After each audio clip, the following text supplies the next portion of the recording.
Hey everyone, and welcome to Follow the White Rabbit, where we go down the rabbit hole to explore the intersection of privacy, human rights, technology, and democracy. I'm your host, Alex Kahaya, and today we are speaking with Jehan Chu from Kenetic Capital, who's calling all the way from Hong Kong. Kenetic is a trading and venture capital firm that focuses on cryptocurrencies and blockchain technology. Jehan, you were very early in the Ethereum community and founded the Ethereum Hong Kong meetup, as well as the Hyperledger community there, and are a co-founder of the Bitcoin Association in Hong Kong. And before we jump into the show, first, I just want to thank you for being here. No, thank you so much for having me. It's really an honor to be able to kind of talk about these things, and you know, as we'll get to in terms of freedom of speech and the ability to actually speak freely about different types of topics. It really is a privilege. Yeah, I'm excited to hear your perspective on that. And I'm sure as an investor and somebody who's been in the space for a while, you've come across a lot of interesting projects. And I'm curious to hear from you which projects you're the most excited about and what impact you think they can have on our privacy and democracy and things like freedom of speech. Well, yeah, I think it goes without saying that Orchid is definitely one of the projects that I'm most excited about. Out of the 130 plus projects that we've ever invested in as Kenetic, I think what's really happening in the space for blockchain and crypto right now is a separation through adoption, and the projects that actually are able to achieve any sense of kind of adoption and value and utility really create something that solves a problem that people are willing to pay for. That is the new kind of bar for success. And I think that Orchid, in my mind, and I'm not just saying this because I'm on the podcast, but also because I believe it, that Orchid really solves a particular problem and has solved a particular problem in terms of enabling access to open internet. And so I kind of experienced this myself when I was in Dubai for a Kaufman Fellows Summit, where in Dubai and the UAE and actually large parts of the Middle East, you actually can't get voice or video over IP. Because it's banned through a monopolistic practice, and even VPNs won't kind of pierce that. And so you can imagine, especially in a time like COVID, this is January, so it was like slightly pre-COVID, not being able to do video calls, not being to really easily be able to do voice calls, and the fact that I could actually use Orchid, I was able to fire it up. I was able to actually do WhatsApp video calls on local Wi-Fi from inside of UAE. It was really, really fascinating. It's like, wow, this works. And you can see like the actual value that people today can get from it. And it's a no-brainer that they would actually pay for it. So projects that have adoption are the ones that I'm most excited about. That obviously they have to have mission as well, but users and utility and things that solve things. I think that's really what I'm interested in. And the next kind of, I think, phase of the crypto specific type of development. Yeah, and so these are the kinds of projects that you're keeping an eye out for, when you're looking for new investments to potentially make. Are there some that come to mind that are recent or that you've seen that you're excited about or that are outside of Orchid? I'm just curious what you're seeing. Yeah, I mean, so I'll give you two, again, like when I'm talking about projects that I'm excited about, because it's especially in these times, it's nice to talk about things that you're really, really excited about. Orchid is one, but then also Human Protocol, which is also around kind of security. Human Protocol is it's basically a decentralized system for training machine. It's a two-way market for machine learning algorithms and also kind of anti kind of attack, I guess. So you're familiar with like Google reCAPTCHA, the little kind of challenges you get when you hit a web page. They have a product called HCAPTCHA, which is basically a stand-in for that. And instead of giving your data to Google, who will use it and does use it, obviously it's part of the business model, and also kind of eventually the kind of site that you go to has to pay for it. HCAPTCHA is completely private and it's decentralized, and they just stand in for that. Now, again, on the adoption front, they signed a multi-year deal with Cloudflare to basically take over 100% of their Google reCAPTCHA traffic. And that's significant because in an age where firewalls are coming up and politics really has an impact on technology, and the deployment of technology and implementation of technology. These kind of like integration wars are happening. And to have I think that where we move are like decentralized systems, more systems with accountability and transparency, like HCAPTCHA, are increasingly going to be demanded, and then the standard for even large enterprises like Cloudflare, who cited privacy as one of the reasons why they moved away from Google. So that's a very long-winded way of kind of like taking something that is happening now that I'm excited about, and kind of projecting into like where we go in the future. So the current CAPTCHA system that Google uses, and for everybody listening, that's what they use to make sure you're not a robot when you sign up for something, right? You check a box, or you have to like select Correct. if there's a tree in the Stop picture or that kind of stuff. signs. Yeah. And so what's the main difference between how Google's version works and how HCAPTCHA works? And by the way, I spoke with, I think Alex Newman is the founder of that company, right? Isn't that his name? Eli Shell Kadori. Eli Yeah. Shell. Anyway, I can't remember, but so with HCAPTCHA, how does that work when they how is it different than what Google's doing now? The data is going to some other that's decentralized, or it's not, and the person that it's going through or the server it's going through doesn't track it in any way. I mean, what's the difference? Yeah, that's exactly it. I mean, that's from a very kind of straightforward way. When you hit like a Google site, or site which is protected by Google's kind of reCAPTCHA, any data that you have, so like browser history or like browser data, when you're signing in, or anything that they can kind of pick up, or anything that they picked up before, because obviously you could be cookied, or you could be they could be relating this instance of what you're checking into to everything else, and then feeding into the ad system. You're just giving that to them, right? And that's a choice. That's fine, as long as you know about it, and as long as you're willing to do that, you're willing to kind of make that transaction, that the security I'm getting for this unrelated site is worth me giving up my data to Google so that they can feed me more kind of ads or whatever. That's fine, as long as you know that transaction. HCAPTCHA is different in the sense that they don't give any of your data up to the provider behind.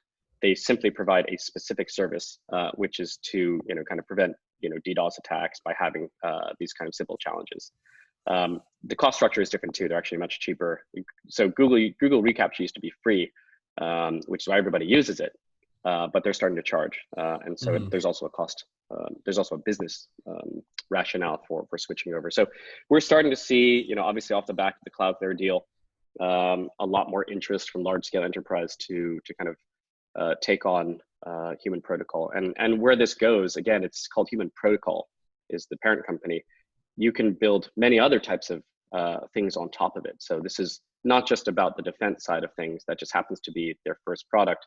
It's more about how do you kind of organize labor resources at scale, using crypto incentives. Like, that's the dream, right? That's part of what we all got into crypto, but they're doing it. And they have millions and millions of users on a daily basis, because Cloudflare protects like 12% of the internet. Yeah. So it's really massive. I mean, my little thing is that in my kind of like small mind, I think that Human and HCAPTCHA is the largest crypto native project in production at the moment in the world.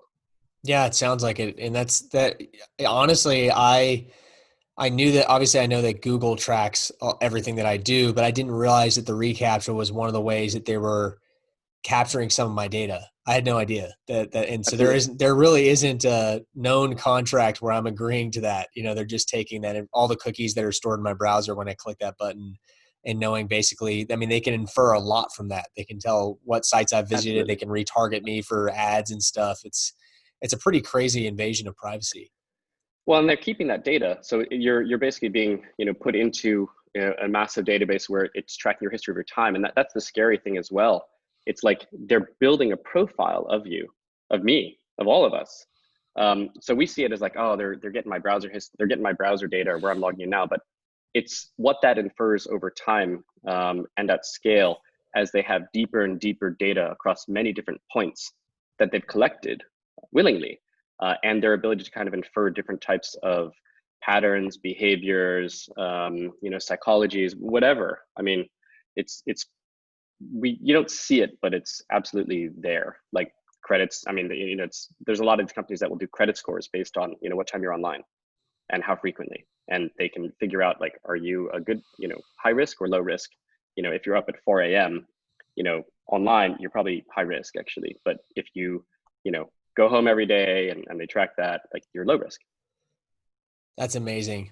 Yeah, that's yet another thing I didn't realize, that there were credit scoring Oh yeah. using your internet searches. I mean, that's ridiculous. Honestly, people have different hours and different ways of working. It really should have no impact on your credit score. It should just be whether or not you pay your bills. I mean, I understand that, but associating it with your usage of the internet is insane. I mean, this kind of stuff is already like 5, 6 years old. I Yeah. mean, even older. But yeah, it's absolutely there, and it's very sophisticated. It's just business. It's not even, oh, this is right or wrong. This is just business to them. Yeah. And so what are some of your biggest concerns from a privacy perspective and technology? Yeah, so I have to say I'm not really like a privacy nut, and I think it's kind of important that people like me are starting to become concerned about privacy, because it really shows how the landscape and the mindset of civilians like me are changing, right? So I didn't get into crypto because I'm super interested in kind of privacy. Of course, I'm interested in decentralization, but privacy is one aspect of decentralization, and only one aspect. Now, as things have kind of evolved, and as we've seen like the macro climate from a political standpoint, with kind of China versus the US and Russia versus whoever else, and emerging countries, smaller countries become more national, far right and nationalistic. People are separating, like the globe is separating, not coming together. Like we've passed that point, and things are becoming almost more macro tribal. And that's happening from a technical perspective as well, right? China obviously has its own firewall. It basically has its own internet island. Like reality in China is expressed through information, and that information is, let's use a good word, curated by the Chinese government, and that's their choice. I mean, if you're a Chinese citizen, that is what it is. Like, to be honest, from my perspective as an American, I don't know that it's fair to always just say, well, you should do it our way. But unfortunately, this is happening in so many countries. Like Russia is building its own firewall, right? And India basically has its own kind of context. The Middle East has its own context. And the US eventually, I think, will also have to have its own firewall. It's at a severe technical and market disadvantage and political disadvantage to be so open. I like it open, but I think those days are going to kind of like come to a close. What are the benefits Now, for the United States to have a firewall and to be less open? Why do you think that we would end up having that? well, for one thing, you can control information, and you can control transactions. The ability to actually have more control over your environment is obviously easier in a closed setting than an open setting. So part of the way that obviously kind of China is able to kind of enforce its economy is very much in the way that they have control over their kind of technical backbone, and their access to information, their ability to censor transactions. And again, I say this without judgment. It's more like it's just observation, right? So if you have control over your network, you can create efficiencies within that network. Obviously, there's inefficiencies if you want to go network to network, and the way the internet works now. But long story short, I think like these kind of information and technology islands are increasing. And decentralized technology is the only antidote, is the only kind of foil, and the only way forward for a lot of us as kind of citizens, to be able to maintain interoperability and openness and privacy. Coming back to the whole aspect of privacy is going to be very important as countries squeeze tighter their access to internet, their access to information, and it's enforced through central bank digital currencies on a financial side and national blockchain infrastructure from an overall infrastructure side. It creates the necessity, it literally creates urgency and utility for non-sovereign technical systems. And that's what blockchain is. And privacy is essential to have that, because it's not just privacy, it's also access, right? They're two sides of the same coin in a way. So I think that, privacy has become a lot more important because sovereign systems are becoming stronger and wider and more powerful and more common. So I think where we go is, a third-party decentralized system, and that really is the vision of Web3. And privacy is absolutely one aspect of that identity as well. So I think it's great what's happening in the privacy side. I think it's not happening fast enough. I don't think that people understand the value of it yet. But again, I'm a canary in all this. Like, I'm not a privacy nut, but I care about it a lot more now. And what were so you mentioned privacy wasn't the initial thing that got you into this whole decentralized technology space. What were some of the things that excited you about this initially, and why did you start moving this direction? Tell me some backstory on that. Yeah, I mean, my origin story of like crypto is I got in around late 2013. I had kind of been on the cap table for this art startup. I used to be an art dealer, so I used to advise, kind of ultra high net worth and family offices to collect contemporary art. And I had advised a company called Paddle 8, which was an online auctions, and the Winklevoss twins were also investors. So that kind of, had me keeping track of what they were doing, or at least noticing. And I happened to read an article about them and Bitcoin back in, 13, and it kind of got on my radar. And then I basically just fell in love with the ideas of it. I was never a gold nut. I was never like really into like, financial market upheaval and kind of, the trading side.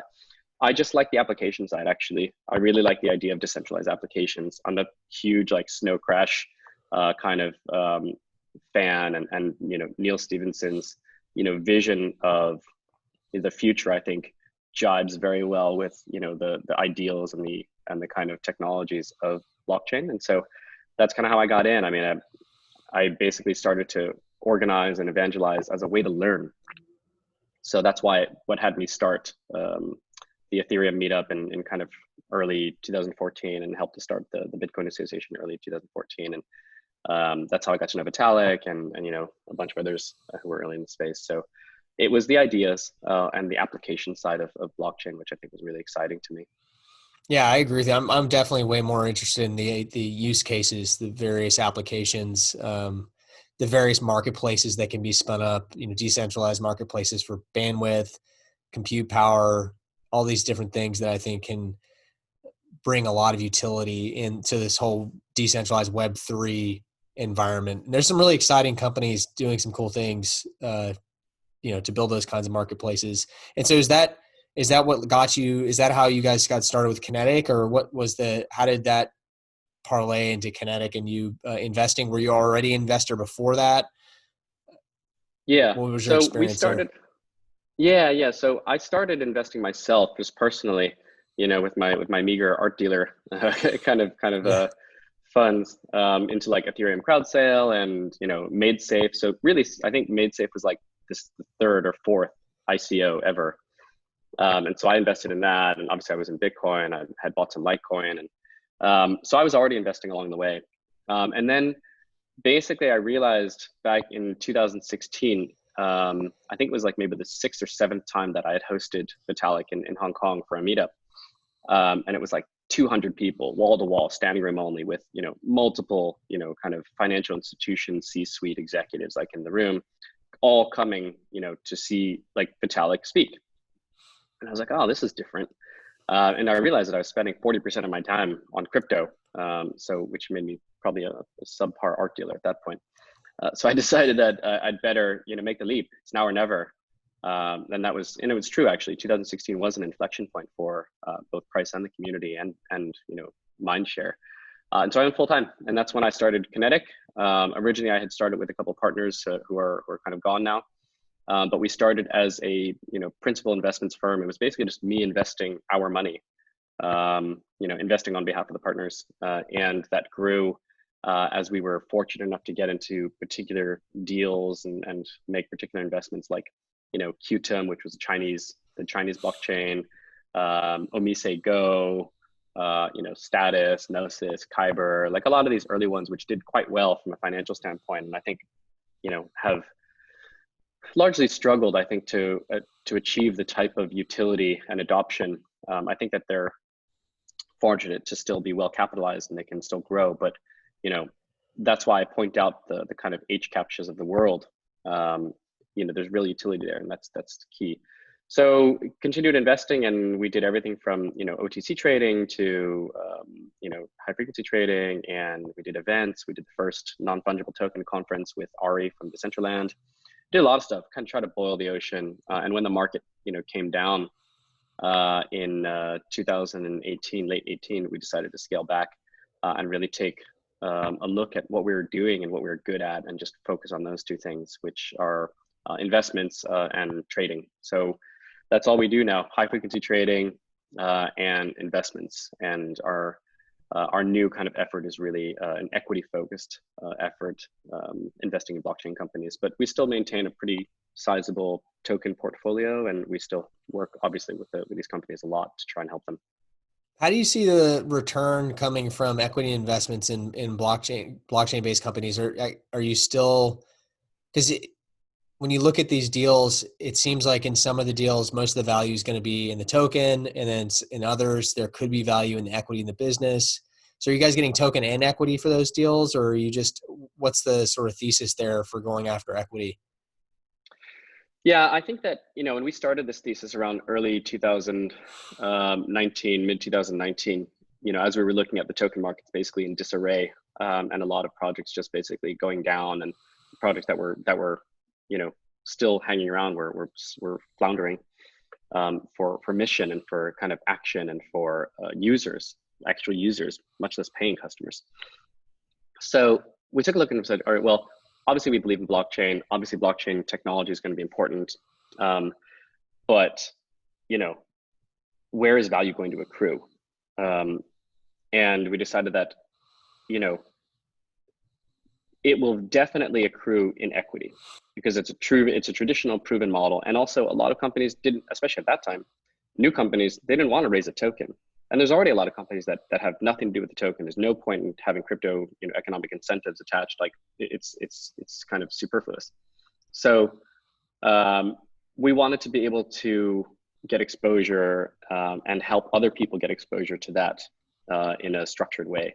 And so that's really our equity thesis. We think that value will accrue to equity. Now, not exclusively, but for projects that do not have a token. And we really try to focus on companies that don't have a token and won't have a token. We think that having that traditional type of allocation in your portfolio is important, because of course, if you're into blockchain and crypto, you're going to have crypto exposure. You're going to buy your Bitcoin. Maybe you'll invest in a couple funds here and there, but you should actually have something which has a different risk profile. So, for example, I personally don't know if having a mixed portfolio, both equity and token, makes sense. Because I think that the volatility of the crypto asset really hinders the kind of efficiency of the equity value.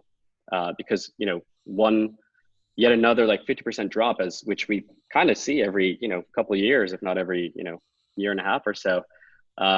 What does that do to the value of your portfolio, where your equity, your 7-year, 10-year hold assets are kind of exposed to that? From your investor side, from the LP side, it's bad. So I think that crypto investments are good, but I think that they're more efficiently kind of put into their own structure, which is segregated from an asset type. They're just completely different types of assets in terms of liquidity. Yeah, and I risk agree, and they need different management and different skill set and know-how to do that. Absolutely. And I do think some of the models that I'm the most interested in are.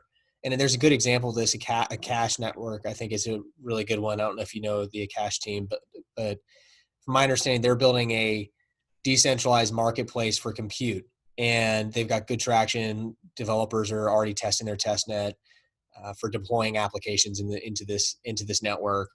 And all their stuff is open source, like most projects in the space. So it's a cool open source software as a service business model where they have this network that has a token, and in order to use the network, you pay with the token, and that's the basic structure of that. And then the company behind Akash can offer services similar to how people build businesses on top of AWS, providing different software as a service solutions, as well as just maintenance and setup fees and customization fees on top of it that they can actually generate revenue with. So I'm Yep. interested to see a future where we have both, where we have sort of this hybrid model where some companies can generate value in both places. I do think it is very different the way you invest in that business, though. Like if you're going to invest in the token, that's a different thing than if you're going to invest in the company behind the network. I think one of the things that's, I think the token is probably inherently more risky because if you invest in the equity of the company and you fund and they get enough funding to sort of survive multiple pivots, they could eventually end up pivoting out of having a token entirely. It's Oh, totally we're seeing it possible. already. Yeah, and then discover a business model that works for them still, and so you still can come out the other end with something. Versus if the token price just tanks and doesn't work, you just lose all of your investments kind of gone. So Yeah. So you're absolutely right. I mean, being an active manager of tokens is very different than being an active manager of kind of equity. And I think that, you have to kind of treat them differently, and they don't necessarily, belong together just because both of them are kind of in blockchain. But evaluating these types of deals, I mean, the hard part is actually you just need to be able to remain flexible, and you need to understand the nuance of investing in token and equity that could have a token, or tokens that could, we're seeing a lot of, projects that were native token, which are now kind of doing equity raises for, the kind of commercial companies because they realize, well, we launched a token, we've got like token treasury, but actually the token's not doing that well. We don't have many applications. We need a way to make money because we burned through a lot of our kind of ICO raise. So why don't we do a private company, which is a for-profit, which can basically act as like a, consultant slash integrator, systems integrator, and let's try to raise for that. Like, so there's no rule book, there's no template. The most important thing is to, as an investor, is to have been through all of the different permutations as an investor and see it and be able to be flexible and understand, what are the right questions to ask. Where is it that you really look for value in the kind of short to long term? Where is it that you look for risk and, try to de-risk in the short and long term based on whether you have a liquid asset class, a semi-liquid asset class, an illiquid asset class, which could become liquid. And so it's super exciting, especially compared to venture, where it's just like, okay, you got equity.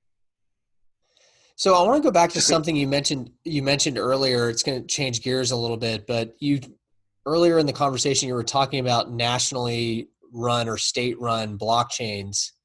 And I think it was China recently launched a trial, pretty big trial of their digital currency and blockchain technology.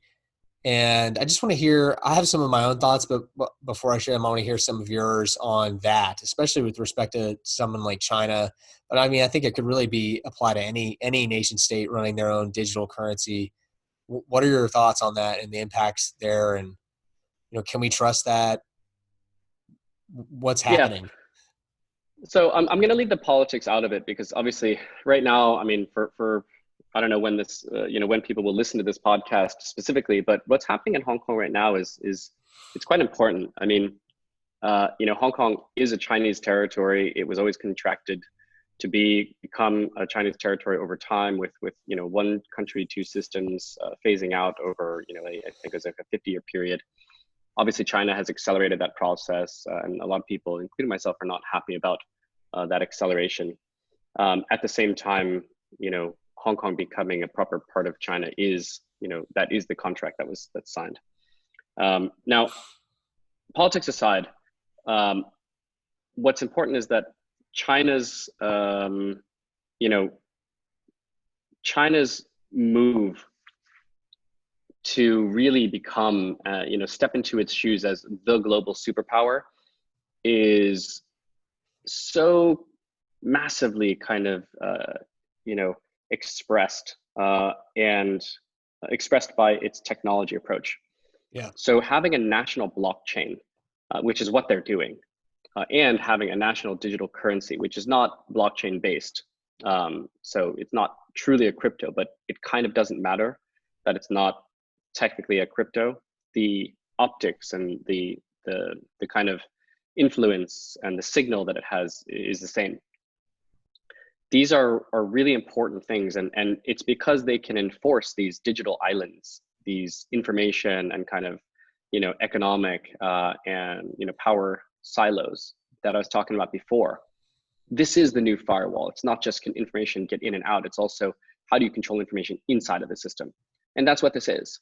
Having a national blockchain will basically, give them real-time visibility into all data transfer. I mean, I'm simplifying and kind of, exaggerating, but in the same way that a national digital currency will give not just China, but any country, real-time visibility into every unit of every unit of value in its system, every cent, every fund, everything. They will have real-time visibility and real-time control. You want to shrink your economy by 1% or like 0.3%, you just press a button. You want to freeze this particular actor's accounts, you just press a button. Right. Whereas in today's world, electronic and fiat, it's quite difficult to kind of do those things. You need you want to move the economy, you got to do interest rates, you got to do kind of all these different types of very brute force things, and that's what these projects are all about. It's about extending and really getting into fine motor control of information and by extension value. And every country is going to have to do this because China is doing it. It's a forcing function. If you don't do it, you're going to be at a severe disadvantage in terms of the efficiency of your state vis-a-vis others. So unfortunately, it's a very, very huge domino, and yeah, it's coming. Yeah, and it's just another reason why these more decentralized systems need to exist, to give everyone an alternative option, a different option that they can use to still maintain their control. I mean, that's one of the biggest themes for me, is just having control of my own money. Is another thing that I'm really excited about, that I think. And your data. Yeah, your own money and your data and your identity. I mean, all of these things are things that we just sort of give away flippantly without thinking about it online. And with these different technologies, you can now have control of those things. What do you think this new found control, it seems like both these ideas are sort of counter of each other. You've got these governments implementing technology so that they can have more control and so that they don't miss out on this opportunity, and so they can create these walled gardens. And then you have these decentralized technologies coming up that are sort of against that and trying to give you more control of your data, your privacy, break through some of those walled gardens. Where do we go? What does the world look like when both these things exist in the same environment? Yeah, I mean, maybe it's kind of taking more of like a Buddhist approach to it, but it's not about one versus the other. They do different things for different purposes, to different ends, right? I'm American. I'm not, ever really going to give up my American kind of like passport or citizenship. I like being American. I'm proud of being an American most days. And so I'm happy to pay taxes, not the amount of taxes that I pay, but I'm happy to pay some taxes to kind of support that, right? So that's fine. I don't agree with everything that they do, and eventually probably they'll start doing things that will make me want to have alternatives to what they're doing, whether it's how I move money or how I move data or whatever. And so I will need third-party decentralized systems, which are outside of that context. That doesn't mean that I don't want the stuff and I don't value and I'm not willing to pay for. And that's it, right? It's about incentive. Like, am I getting something from being an American that I'm willing to pay for in the form of taxes, in the form of other types of costs that are kind of implicit in this transaction as a citizen? Yes. Are there things that I'm willing to pay for that are outside of this context? Whether it's privacy or whether it's kind of like data transfer, or whether it's like, value transfer? Yes. So they can coexist, absolutely, because they do different things. I think that, citizenship and kind of the whole government profile construct for people and for citizens, it's kind of like a service. It's becoming a service, right? Your existence is kind of becoming separate, or not as reliant on your physical geography. It doesn't matter that it matters less that I was physically born or that I'm physically located in the US. right? I'm half Chinese, half Filipino, and I've lived the majority of my life outside of the United States, even though I'm American with an American passport, and I travel, to so many different places, and I have a permanent residency in Hong Kong. So what am I, right? Culturally, I'm American and Asian. So it doesn't matter that I have that I get this bundle of services from the US. Not really, it's just a bundle of services. I also get a bundle of services from the Hong Kong government. And I get a bundle of services from every country I travel to whenever I travel there. So when you start to abstract, the government layer, at least from a service standpoint, you see like there's a transaction there. And I think where we eventually go is like, you're going to pop into a country, you're going to pay taxes when you hit that country for however long you're in there. And it's going to like, direct deposit from your national account, and you're going to pay to be in that country for however long you're there to use their infrastructure. And we'll start to have this kind of citizenship as a service, citizen services, in that way. And so, yeah, I mean, I don't know how I got onto that, but that's kind of how I see it. Well, I hadn't. It's super interesting. I hadn't really thought about it like that. And it's in your life story. There is also really interesting. Spending most of your time outside the U.S. but obviously being a U.S. citizen and half Filipino and half Chinese.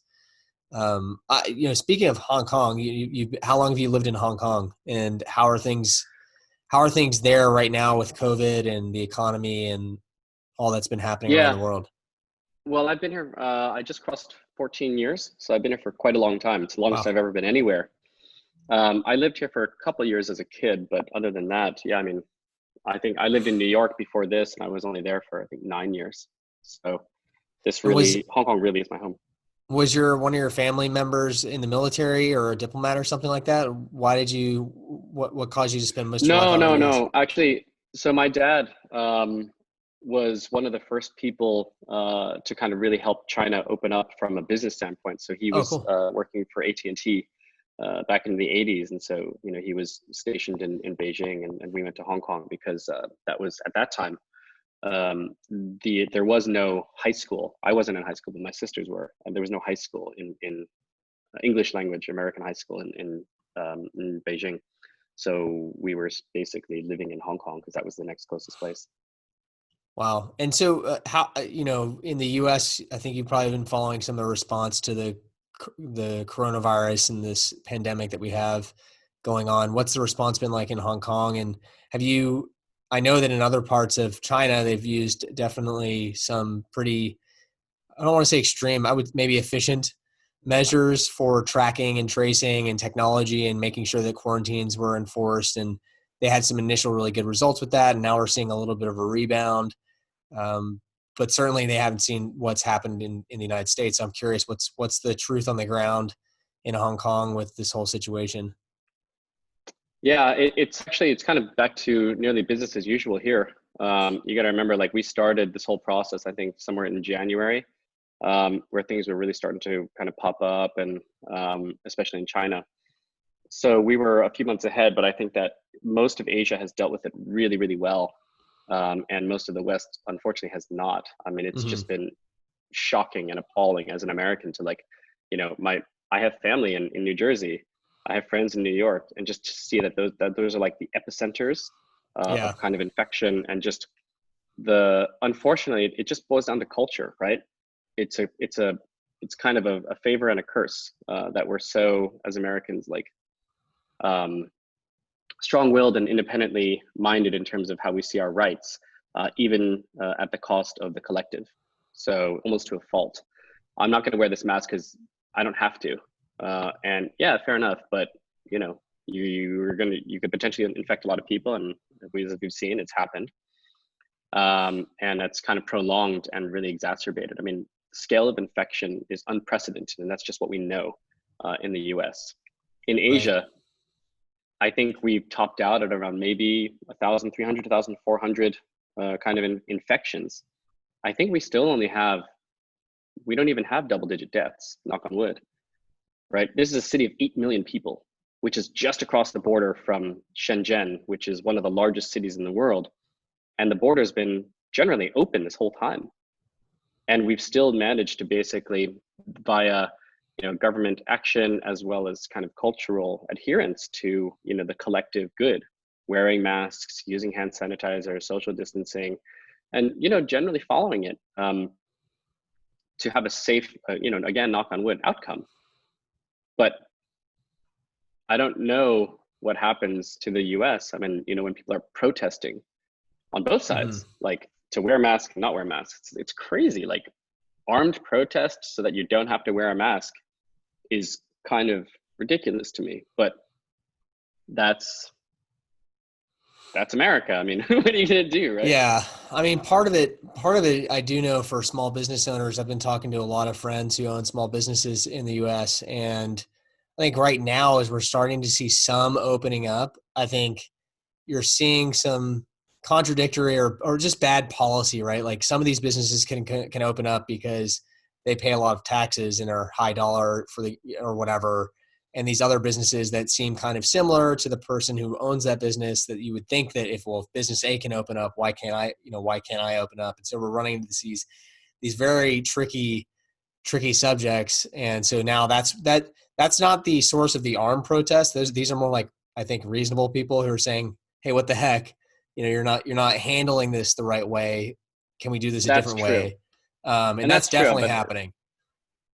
I think that, some type of, if there was true leadership and real leadership, I mean, God, if there was like true information, like an actual, Right. objective Data. fact, if data and science and like anything, then at least we could have a reasonable conversation around where we, everybody comes to the table like reasonably well informed. But that's out the window now, right? I mean, it's not about, Right. what is and what isn't. It's just about what you can convince people is and isn't, and it's not based in fact. So it kind of doesn't really matter anymore in the sense that everything's out the window. It's just, who shouts the loudest at the moment, and Yeah.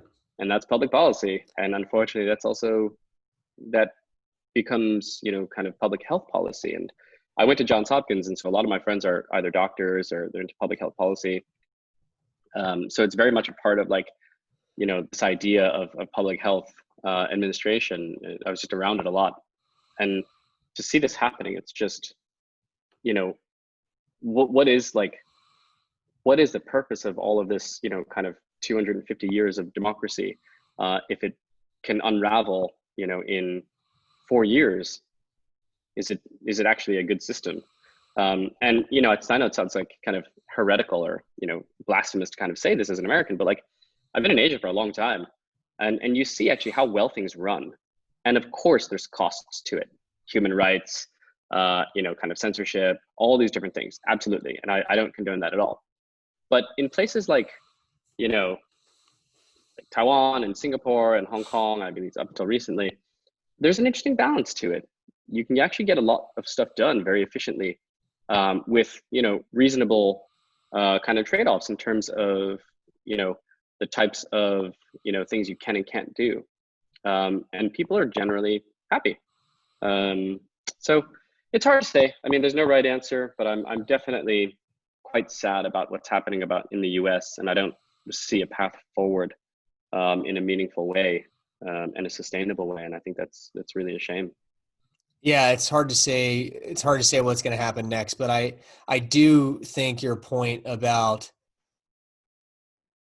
is there a better way? I think we should all be asking ourselves that as Americans. Is there a better way? Could we? In I don't know what the answer is, and I think we're always asking ourselves that, and that's what elections are about. But I think what this might be stirring up is that the voters need to come together and create a better way, or the next generation needs to rise up and start running for office or something. Like, I don't know what the right answer is or what the policies should be, but we do need something different than what we have today, because like what we have today, I think everyone can agree it's not working for anyone in its current situation, the current iteration. I mean, my mom is a kind of diehard Trump supporter. Like, she, Mm-hmm. and having these kind of conversations, it's like she's an intelligent person. She ran like nursing homes for decades, and she's highly capable, highly intelligent. But people just see things differently. They have different information sets. They have different biases. They have different kind of like kind of cultural perspectives and such. So my better way might not be someone else's better way, which is why I think it's important to have alternatives to the existing system. Not necessarily to opt out, but to opt over, I guess one would say. And that's where kind of, I think, decentralized systems and technology generally creates a more neutral third space.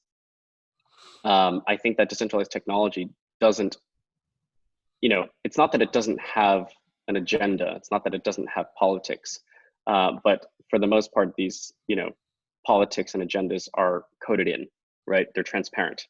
And so it's just about opt in. Like if you like this system and you understand their politics and you're okay with the way that the system of governance works, you can use it. If you don't, go use something else. Now, you can do that in the digital world. You can't do that in the physical world, right? Most people don't have the luxury of being able to say, well, I don't like these policies in my country, so I'm just gonna move to another country and become that citizen. Like, you don't have that. But in the digital world, you will. And I think that, we'll find that it's a blessing and a curse, but I think that at the moment it's worth exploring. I 100% agree. And with that, I think we can wrap it up. I really appreciate you being here. I know you have another call to hop on, but it was super interesting getting to know you and to hear your story and your thoughts. Thanks for being on the show. Thanks so much, Alex. Take care.